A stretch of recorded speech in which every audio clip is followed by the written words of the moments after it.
balanced scorecard for schools program that we've developed is based on the Norton and Kaplan principle of a balanced scorecard, which has been used very successfully in industry.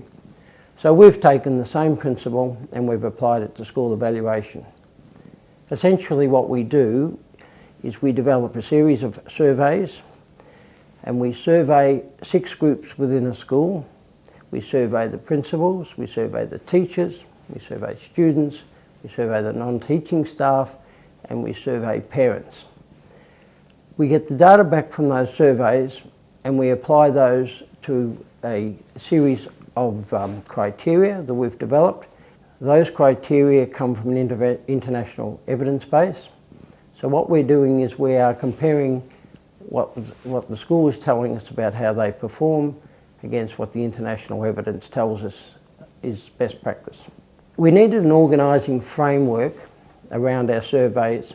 We needed something that would give the data meaning and that would enable us to provide strong recommendations to the school about how they might go about improving their performance.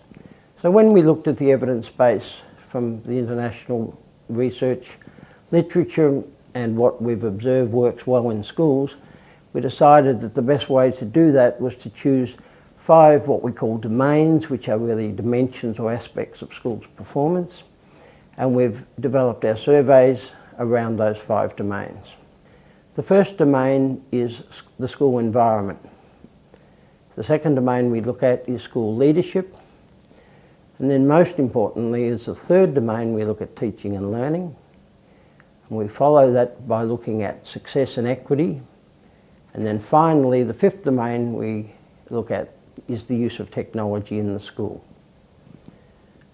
So we administer a range of surveys to the school population, and we collect a very large and rich wealth of data. We analyse that data, and then we provide back to the school information about what the surveys tell us about each of those 5 domains. Another added feature of the program is we also look at the level of agreement within the stakeholder groups. We look at the extent to which the teachers, for example, have a common view around a particular aspect of the school's operation. Do the teachers all agree that there are certain approaches to questioning, for example, that are desirable? What do parents and students think about bullying? Do all the parents have similar views? Because we think if there's not agreement amongst the school community, that the first thing they need to do is to consider why do people have different perceptions of what's happening in the school. Then what we do is we take the data that we've collected, we look at the international evidence, and where there's not a strong alignment between what the school's doing and what the evidence tells us is desirable, then we provide recommendations to the school, and we say to them, on the basis of the data you've given us, and from what we know from the international research, literature and best practice, these are the sorts of things you might consider doing more of or introducing, or certain things that you may consider to discontinue. So the evidence comes from the school, it's the school's data, but we're comparing it against an authoritative base of international material.